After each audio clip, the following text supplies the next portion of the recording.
O batismo do Espírito Santo.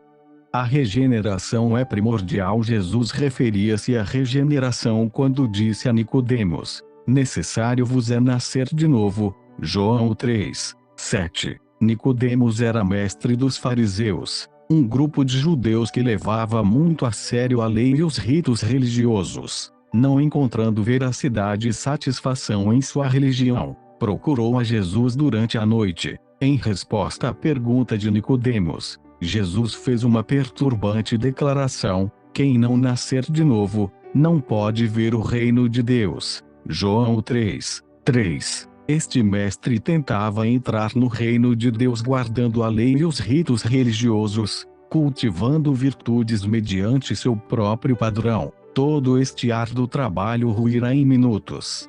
Perplexo, Nicodemos perguntou impetuosamente: como pode um homem nascer, sendo velho? Poderá voltar ao ventre da sua mãe e nascer? João 3:4.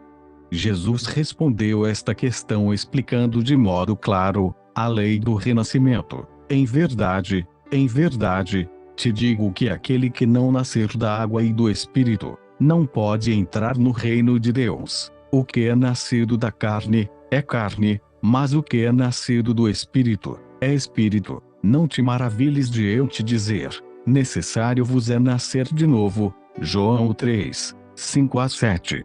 Aqui Jesus ensinou que a salvação não pode ser adquirida por esforço próprio, ou vivendo uma vida melhor ou com celebrações religiosas. Sem dúvida, ela só acontece quando o renascimento é produzido por Deus no cerne da vida de uma pessoa.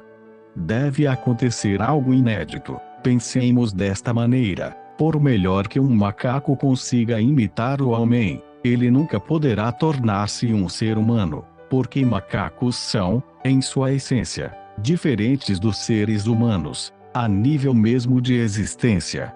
João 1:13 declara que para nos tornarmos filhos de Deus, é preciso nascer dele, filhos nascidos não do sangue, nem da vontade da carne, nem da vontade do homem, mas de Deus.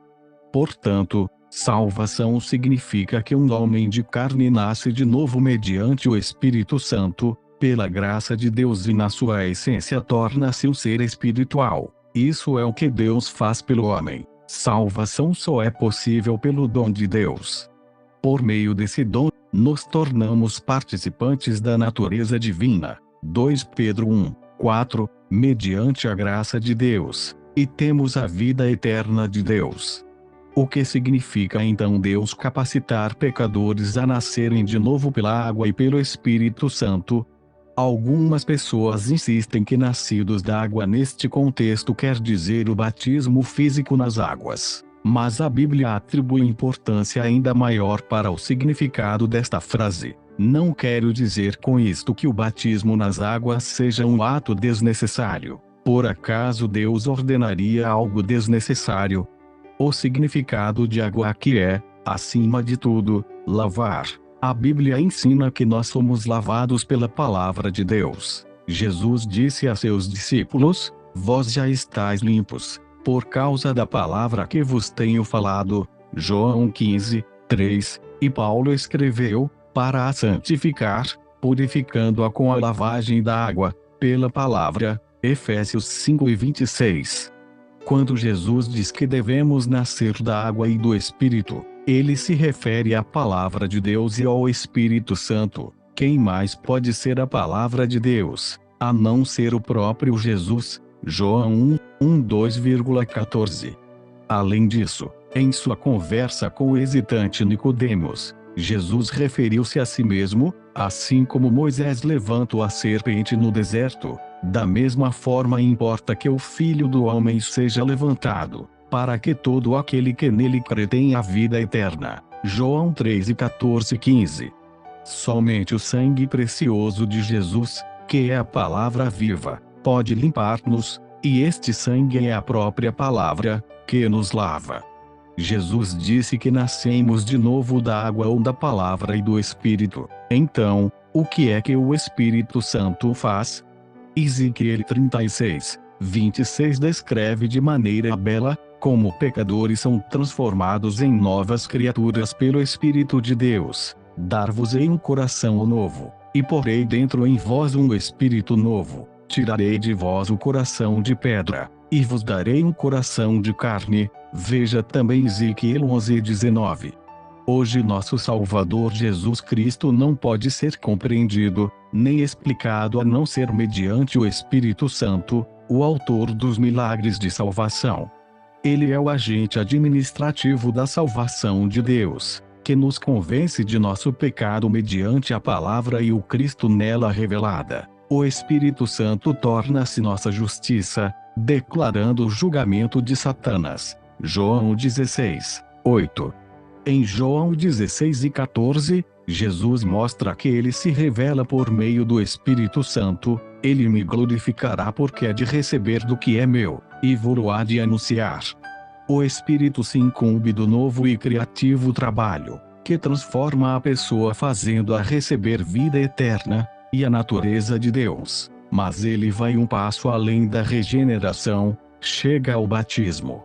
Regeneração não é a mesma experiência do batismo ou como Espírito Santo. Claro que regeneração e batismo do Espírito podem acontecer ao mesmo tempo, mas há casos em que existe um intervalo de tempo entre as duas experiências. Vejamos, através da Bíblia, a diferença entre regeneração e batismo do Espírito Santo. Na Bíblia, há clara menção de crentes nascidos de novo que não haviam recebido o batismo do Espírito Santo. Antes da morte de Jesus, seus discípulos já haviam recebido a vida eterna, por Jesus tê-los chamado pessoalmente. Eles obedeceram e creram que ele era o Filho de Deus. Jesus disse: em verdade vos digo que quem ouve a minha palavra e crê naquele que me enviou, tem a vida eterna. João 5:24. Jesus também testificou, em João 13:10, que seus discípulos estavam todos limpos, exceto Judas Iscariotes. E quando os 70 discípulos voltaram do campo de pregação, e contaram a Jesus como os demônios se sujeitaram a eles, Jesus admitiu que os 70 discípulos já haviam recebido vida eterna. Lucas 10:20. Mas Jesus não disse que receberam o batismo do Espírito Santo, no momento em que eles creram, como alguns teólogos hoje ensinam. Está bem claro que ainda não tinham recebido a plenitude do Espírito. Antes de Jesus subir ao céu, pediu aos discípulos que ainda não se afastassem de Jerusalém, mas esperai a promessa do Pai, a qual, disse ele, de mim ouvistes. Pois João batizou com água, mas vós sereis batizados com o Espírito Santo, não muito depois destes dias. Atos 1:4-5. Alguns concordam que os discípulos necessitavam do batismo do Espírito Santo, apenas porque se converteram antes do Pentecoste. Seu argumento é que, qualquer pessoa que se converta depois do Pentecoste, onde e quando nasceu a igreja e o Espírito Santo desceu, recebe o batismo do Espírito Santo junto com a conversão. No entanto, o Novo Testamento mostra que esta teoria não é certa. Atos 8:5-13 descreve a cena do diácono Filipe, pregando o evangelho em Samaria. As pessoas lá unanimemente prestavam atenção ao que Filipe dizia, porque ouviam e viam os sinais que ele fazia. Como resultado, os espíritos imundos saíam de muitos que os tinham, clamando em alta voz, e muitos paralíticos e coxos eram curados. Havia grande alegria naquela cidade, e o texto continua, dizendo que grande número de homens e mulheres creram no Evangelho e foram batizados. Mas a passagem seguinte diz que apesar de crerem e serem batizados, não foram ao mesmo tempo cheios do Espírito Santo, ouvindo os apóstolos que estavam em Jerusalém que Samaria recebera a palavra de Deus, enviaram para lá Pedro e João. Quando chegaram, oraram por eles para que recebessem o Espírito Santo, porque sobre nenhum deles tinha ainda descido, mas somente eram batizados em nome do Senhor Jesus. Então lhes impuseram as mãos, e receberam o Espírito Santo. Atos 8:14-17. Isto indica que crer e nascer de novo é bem diferente de receber o Espírito Santo. Atos 9, 5 a 17 apresenta uma vivida narração da conversão de Paulo e a experiência de receber a plenitude do Espírito Santo, fatos que não aconteceram de modo simultâneo. Portador de uma carta do sumo sacerdote para as sinagogas de Damasco, Saulo e seus companheiros foram para esta cidade a fim de perseguir e fazer prisioneiros os crentes em Jesus. Mas quando ele e seus companheiros se aproximavam de Damasco, subitamente o cercou um resplendor de luz do céu, a qual o cegou. Tendo ouvido a voz de Jesus, Saulo caiu por terra e confessou que Jesus era o Senhor. Entrou em Damasco como um homem diferente, obedecendo a Deus. Saulo jejuou e orou por 3 dias. Vemos assim que se tornara nova criatura em Cristo. Então Ananias impôs suas mãos sobre ele e orou para que fosse cheio com o Espírito Santo, e assim aconteceu. Outro exemplo é a igreja em Éfeso, que estabelecera-se pela eloquente pregação de apoio. Mas quando Paulo visitou aquela igreja, encontrou-a fraca e em grande confusão. A primeira pergunta que Paulo fez foi: recebestes vós o Espírito Santo quando crestes? Atos 19, 2. Paulo sabia que se eles tivessem recebido o Espírito Santo, não estariam tão incapacitados, tão fracos e sem poder, contando apenas com uma dúzia de membros. Se os cristãos sempre recebessem o Espírito Santo na mesma hora em que crescem, por que teria Paulo feito uma pergunta desnecessária: recebestes vós o Espírito Santo quando crestes? Chegarmos à fé não quer dizer que recebamos, de modo automático, a plenitude do Espírito Santo. Isto é algo pelo qual o crente deve orar e pedir. De fato, crentes cheios do Espírito Santo no primeiro século entendiam que os cristãos que não tivessem esta mesma plenitude, não tinham também qualificação necessária para o trabalho da igreja. Por causa disso, novos crentes, como regra, oravam com fervor para receber o Espírito Santo. Antes dos crentes de Éfeso receberem o Espírito Santo, a igreja era miseravelmente fraca e doente. Mas depois que as pessoas receberam a plenitude do Espírito Santo, através do ministério de Paulo, uma vitalidade maravilhosa e poder de fé explodiu no meio deles. Dentro de pouco tempo, esta igreja tornou-se famosa, expandindo a palavra de Deus para toda a Ásia Menor. Quando levamos todos estes pontos em consideração, podemos ver que regeneração e batismo com o Espírito Santo são duas experiências distintas. Regeneração é a experiência de receber vida do Senhor e ser enxertado no corpo de Cristo, mediante o Espírito Santo e as Escrituras. O batismo do Espírito Santo é a experiência na qual Jesus enche os crentes com poder de Deus para ministério, serviço e vida vitoriosa.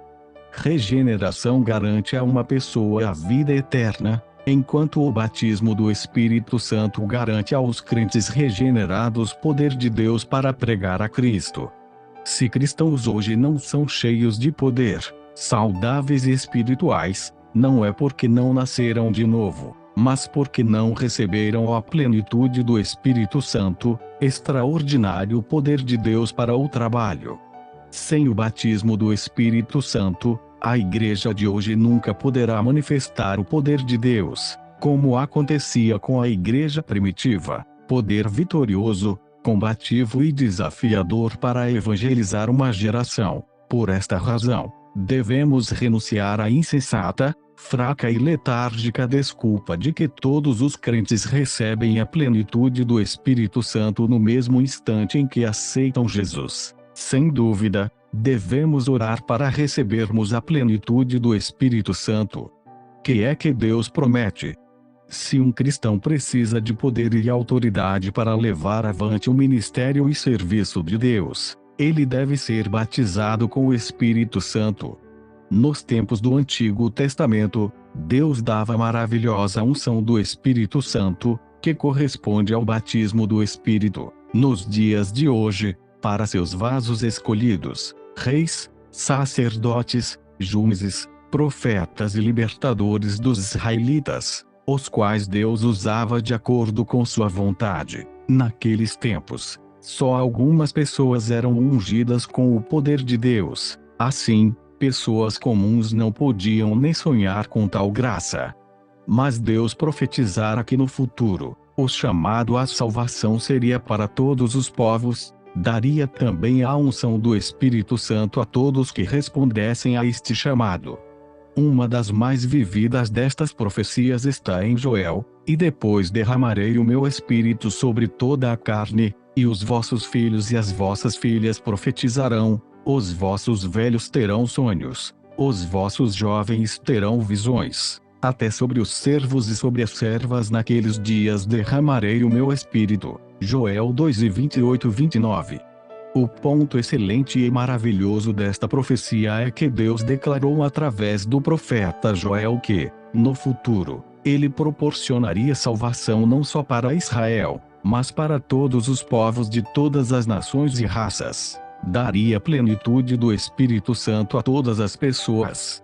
Joel foi um profeta de Judá, que viveu mais ou menos 770 anos antes de Cristo. Os judeus daqueles dias eram extremamente exclusivistas. O povo escolhido de Deus era o povo israelita. Deus Jeová não era Deus dos gentios. Por conseguinte, não podia ser o Salvador dos gentios.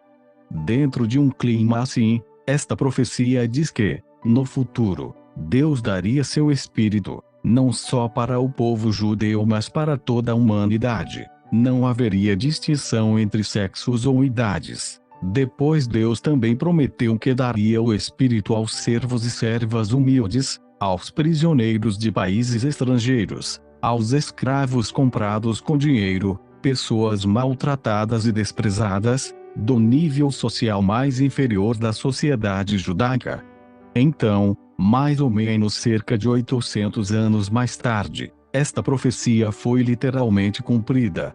40 dias depois que Jesus ressurgiu dos mortos, ordenou que seus discípulos permanecessem em Jerusalém, e, certa ocasião, estando comendo com eles, ordenou-lhes: não vos ausenteis de Jerusalém, mas esperai a promessa do Pai, a qual, disse ele, de mim ouvistes, pois João batizou com água, mas vós sereis batizados com o Espírito Santo, não muito depois destes dias. Atos 1, 4-5. Estas palavras deixam claro que a profecia de Joel e a voz de João Batista no Jordão: eu na verdade vos batizo com água, mas vem aquele que é mais poderoso do que eu, a quem não sou digno de desatar a correia das sandálias. Ele vos batizará com o Espírito Santo e com fogo. Lucas 3:16. Referem-se à vida e missão de Jesus. Os discípulos de Jesus, seguindo sua ordem, reuniam-se no cenáculo em Jerusalém e continuavam a orar. O calendário judaico conta-nos quanto tempo eles permaneceram em oração. Jesus morreu na ocasião da festa da Páscoa. O Espírito Santo desceu sobre os discípulos no dia de Pentecoste. Esta festa é celebrada 50 dias depois da Páscoa. Jesus apareceu aos discípulos durante 40 dias entre sua ressurreição e ascensão. Então, os discípulos reuniram-se em Jerusalém para a oração, durante mais ou menos 10 dias. A Bíblia descreve o maravilhoso milagre realizado entre os discípulos no dia de Pentecoste. Cumprindo-se o dia de Pentecoste, estavam todos reunidos no mesmo lugar. De repente veio do céu um som, como de um vento impetuoso, e encheu toda a casa onde estavam assentados. E vieram línguas repartidas como que de fogo, as quais pousaram sobre cada um deles. Todos foram cheios do Espírito Santo, e começaram a falar em outras línguas, conforme o Espírito Santo lhes concedia que falassem. Atos 2:14. Pedro, logo após haver recebido o batismo do Espírito Santo, foi rodeado por grande multidão. Levantando sua voz, afirmou que o que estava ocorrendo ali era a confirmação da profecia de Joel, feita 800 anos atrás, que Deus derramaria seu Espírito sobre toda a carne. Neste discurso de Pedro, referido-se ao que o profeta dissera, o Espírito Santo elucidou o marco do tempo, onde Joel diz depois, ao dizer nos últimos dias. Temos a indicação de que os últimos dias começaram quando Jesus subiu ao céu. O tempo é chegado, pois Deus está derramando seu Espírito sobre toda a carne. Pedro fez promessas ainda mais maravilhosas. Aqueles que ouviam pregar: arrependei-vos, e cada um de vós seja batizado em nome de Jesus Cristo, para perdão dos pecados, e recebereis o dom do Espírito Santo. A promessa vos diz respeito a vós, a vossos filhos, e a todos os que estão longe, a tantos quantos Deus nosso Senhor chamar. Atos 2:38-39. Examinemos esta passagem dividindo-a em partes. Primeiro, esta palavra contém uma promessa nacional aos judeus, e cada um de vós refere-se aos judeus que estavam ouvindo a pregação de Pedro. Segundo, Pedro faz uma promessa à futura geração do povo judeu: a promessa vos diz respeito a vós, a vossos filhos. Terceiro, a promessa atinge o mundo todo, e a todos os que estão longe. Rabinos judeus daquela época usavam esta expressão quando falavam sobre gentios, pagãos, ou estrangeiros. Quarto, a promessa refere-se a todos os tempos, a tantos quantos aplica-se a todos, não importando nação, raça, sexo, idade, ou possessões, até o fim dos tempos, quando Cristo voltará à terra. Que promessa maravilhosa! Deus tem derramado o Espírito Santo não somente nos dias dos apóstolos, mas a partir do tempo da graça, até hoje. Fenômenos que acompanham o Espírito. Examinando registros bíblicos das experiências pessoais dos que eram batizados com o Espírito Santo, verificamos fenômenos reais que eram evidenciados quando o Espírito Santo descia. Muitos cristãos, quando querem receber o batismo do Espírito Santo, fazem uma pergunta sincera: qual é a evidência que me dá a certeza de ter sido batizado com o Espírito Santo? Sei que tentei todos os meios, e não deixei uma pedra sem ser revirada, orando fervorosamente para receber o Espírito Santo. Durante esse período gozava às vezes de uma paz maravilhosa e alegria no coração. Podia, algumas vezes, pregar o Evangelho com ousadia nas feiras livres, em ônibus ou táxis. Com frequência sentia que a palavra de Deus era doce como mel. Apesar de tudo isso, não tinha certeza em meu coração de que recebera a plenitude do Espírito, e nem sabia o porquê. Cheio de indagações, visitei muitos servos de Deus respeitáveis, mas não consegui receber resposta satisfatória. Afinal, decidi buscar a resposta na palavra de Deus. Mas onde na Bíblia poderiam ser encontrados os ensinos concernentes ao batismo do Espírito Santo?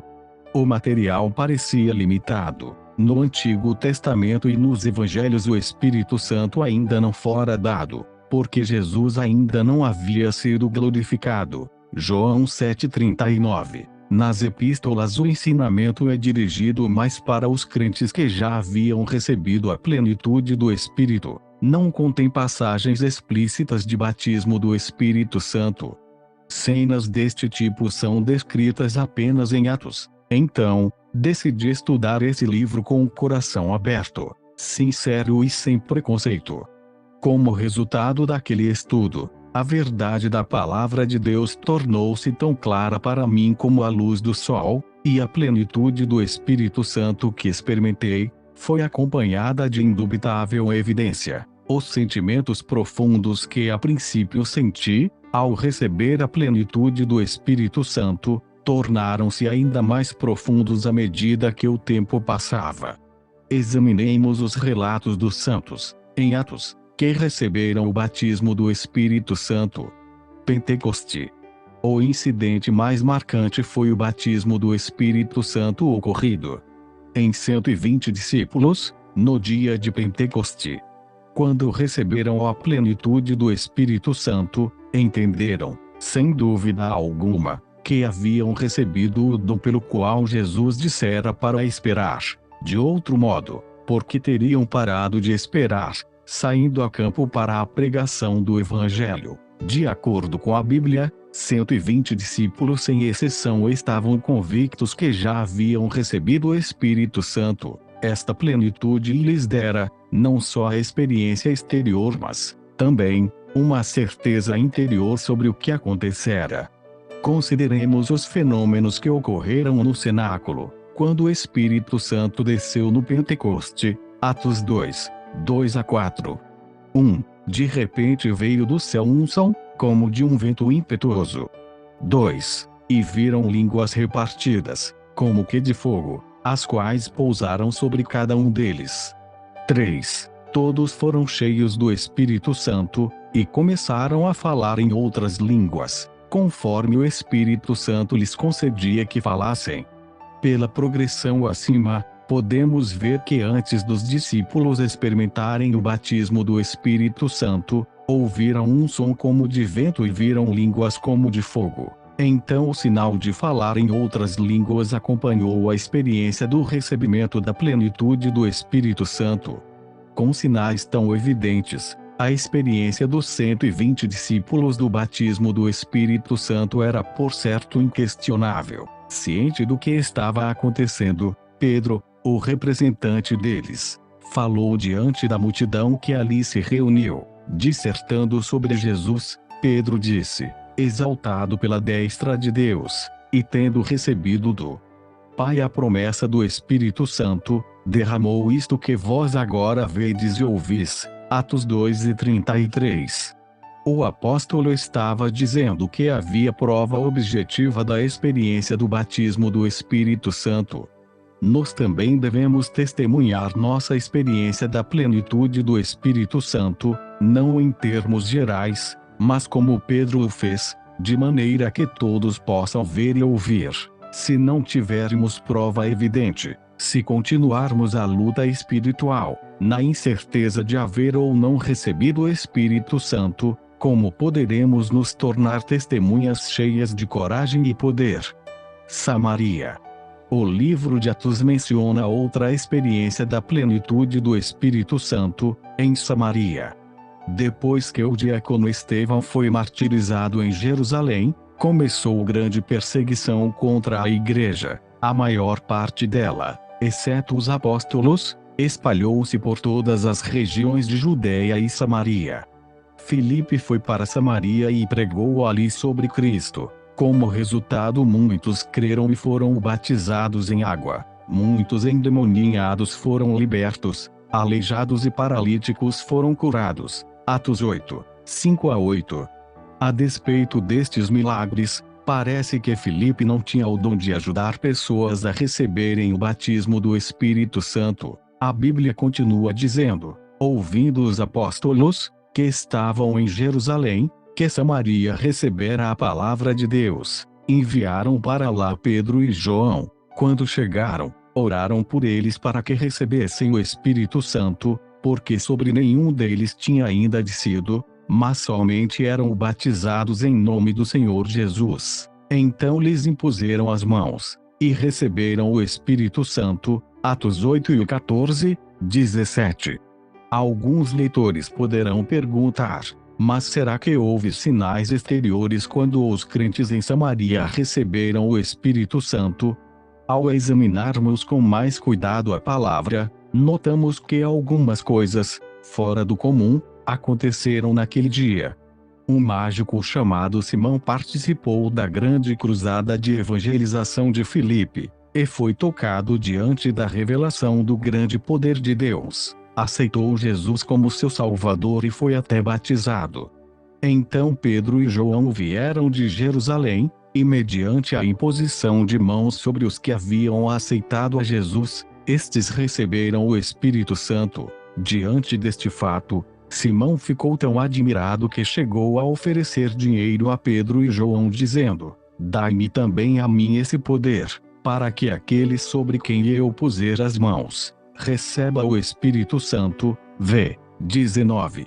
Simão foi severamente repreendido pelo apóstolo Pedro, quando tentou comprar o dom de Deus com dinheiro. Mas o comportamento de Simão revela-nos uma lição clara que não pode passar despercebida. Este mágico presenciara coisas incríveis acontecerem, pessoas arrependendo-se e confessando seus pecados eram transformadas e sua alegria transbordava. Espíritos imundos, gritando em alta voz, eram expulsos. Muitos paralíticos e aleijados foram curados. À vista destes milagres, Simão não tentou comprar tal poder com dinheiro. Só quando Pedro e João chegaram e impuseram as mãos sobre os crentes para receberem o Espírito Santo, é que Simão tentou comprar o poder.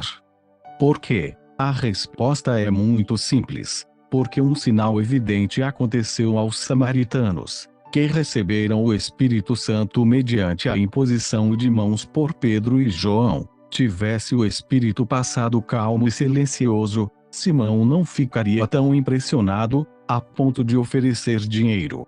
O que ele teria visto, como resultado da oração de Pedro e João, deve ter presenciado e ouvido aqueles crentes falar outras línguas e louvar a Deus.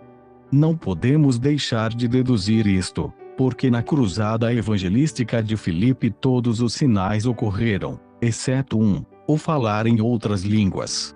Não me entendam mal. Falar em línguas e batismo do Espírito Santo não são sinônimos. Algumas pessoas hoje, de maneira errada, afirmam que as Assembleias de Deus ensinam esta doutrina. Vejamos a questão deste modo: no tempo dos apóstolos, quando Deus derramava o Espírito Santo sobre igrejas, sempre providenciava sinais externos, que eram sentidos, vistos e ouvidos por aqueles que recebiam o Espírito Santo e pelos espectadores também. Entre estes sinais, sem exceção, encontramos sempre o falar em outras línguas.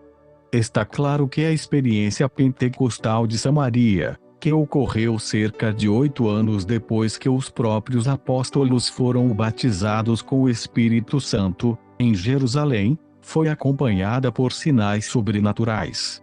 A casa de Cornélio. O terceiro relato de recebimento da plenitude do Espírito Santo teve lugar na casa de Cornélio. Depois de deixar Samaria, Pedro desceu a Jope e permaneceu ali com Simão, o curtidor. No dia seguinte, indo ele seu caminho, e estando já perto da cidade, subiu Pedro ao terraço para orar, quase a hora sexta. Tendo fome, quis comer e, enquanto preparavam a comida, sobreveio-lhe um arrebatamento de sentidos. Ele viu o céu aberto e um vaso que descia, como um grande lençol atado pelas 4 pontas, e vindo para a terra. No lençol havia de todos os animais quadrúpedes e répteis da terra, e aves do céu. Foi-lhe dirigida uma voz: levanta-te, Pedro, mata e come. Mas Pedro disse: de modo nenhum, Senhor, nunca comi coisa alguma comum e imunda. Segunda vez lhe disse a voz: não faças tu comum ao que Deus purificou. Atos 10, 9-15. Isto aconteceu 3 vezes antes que o lençol subisse para o céu. Enquanto Pedro meditava sobre qual seria o sentido desta visão,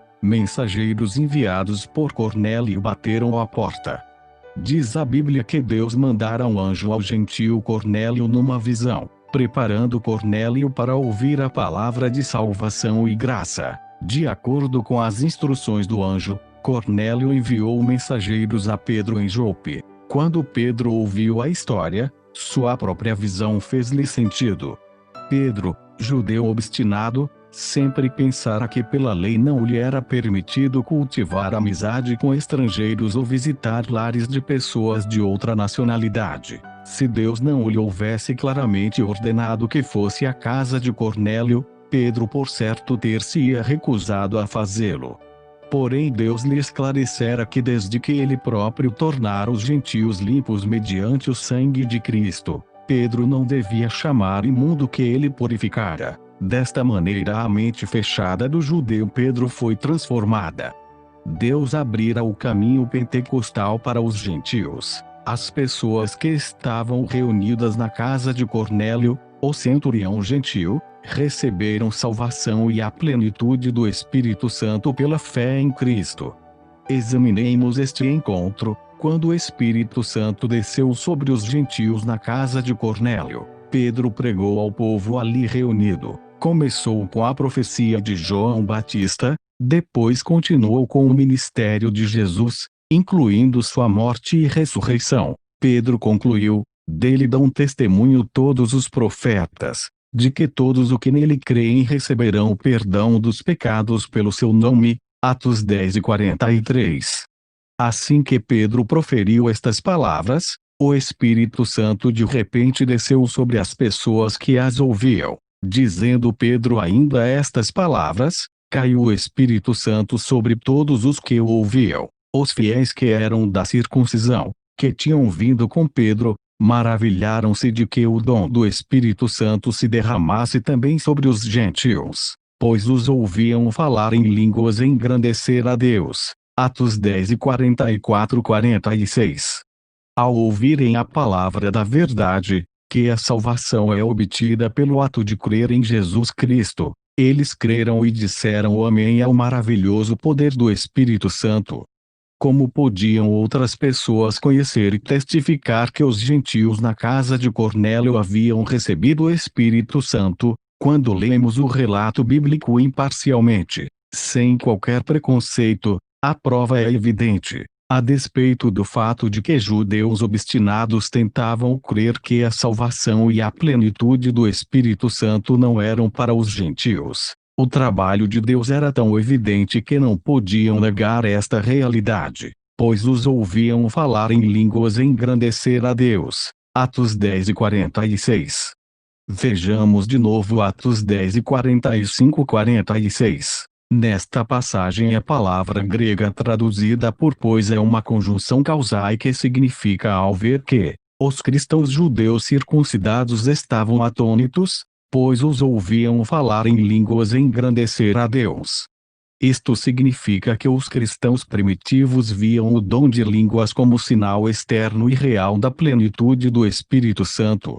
Éfeso. O quarto incidente em Atos, com respeito à plenitude do Espírito Santo, teve lugar em Éfeso. Passaram cerca de 40 anos desde o primeiro derramamento do Espírito Santo, no cenáculo em Jerusalém, no dia de Pentecoste. Os discípulos cheios do Espírito Santo pregavam agora o Evangelho com vigor, revestidos com grande poder dos céus. Como resultado, sofreram muitas perseguições e tribulações, porém estas não conseguiram fazê-los parar. O Evangelho sacudira a Judeia, passara por Samaria e agora avançava para regiões mais distantes da terra, isto devido grandemente aos esforços do apóstolo Paulo.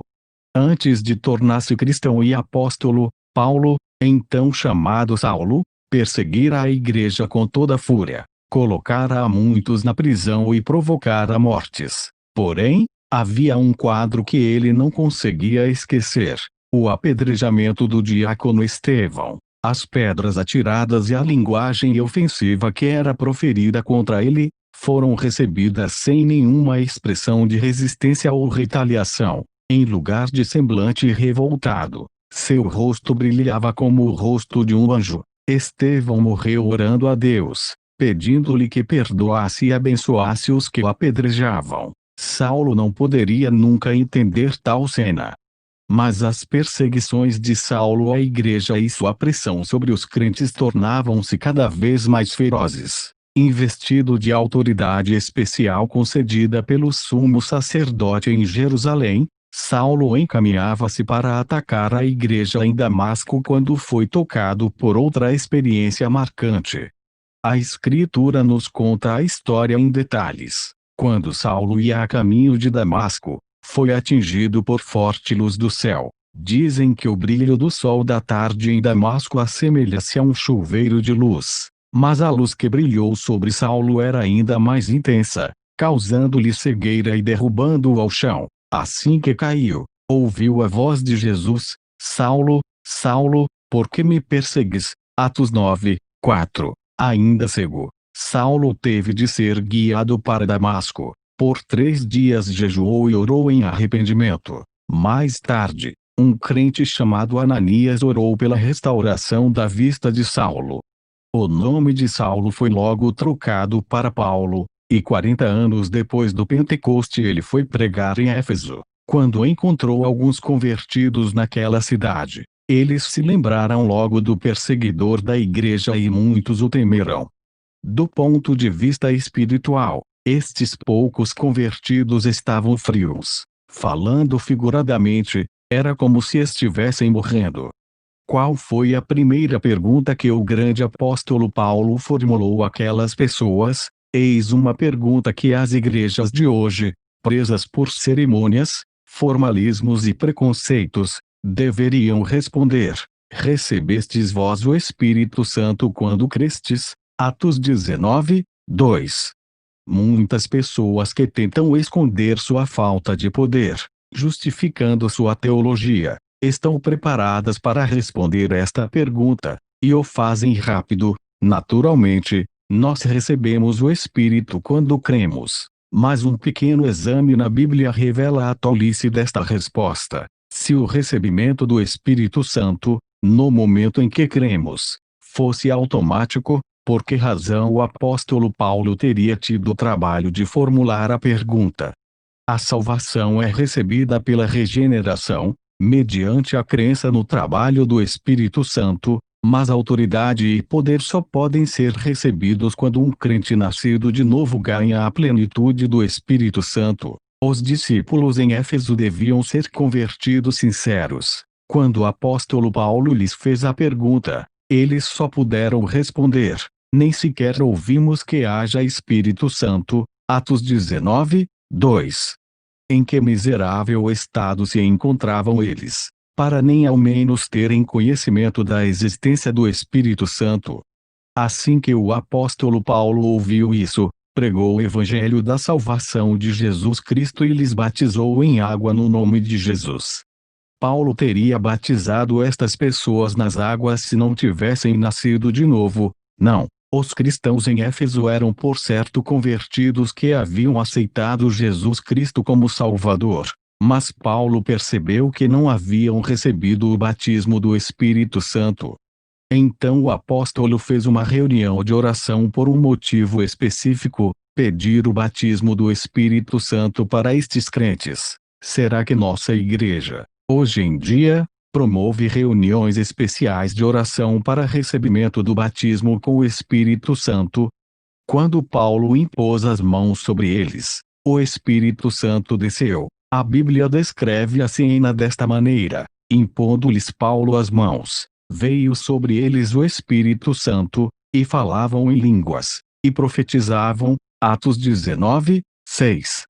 Resumo: não é significativo que os dons de falar em línguas e profecia manifestaram-se imediatamente depois da descida do Espírito Santo. A Escritura não pode ser violada, nem combatida. Quando estudamos cenas descritas sobre a descida do Espírito Santo na igreja primitiva, enchendo a vida dos convertidos, podemos encontrar um indiscutível sinal comum. Qual é este? Nós vimos que vento, fogo e línguas estiveram presentes no cenáculo no dia de Pentecoste. Está confirmado que houve sinais evidentes em Samaria também. Na casa de Cornélio, convertidos falaram em línguas ao louvar a Deus. Mais tarde, pessoas falaram em línguas e profetizaram em Éfeso. De forma natural, todos os que observavam esses incidentes bíblicos, ocorridos quando os crentes recebiam o batismo do Espírito Santo, diziam que os convertidos falavam em outras línguas, conforme o Espírito Santo lhes concedia que falassem. É evidente, repito, que o falar em línguas em si mesmo não quer dizer plenitude do Espírito Santo, mas pela confirmação das Escrituras, línguas é o sinal comum externo de que uma pessoa recebeu a plenitude do Espírito Santo. Capítulo 7.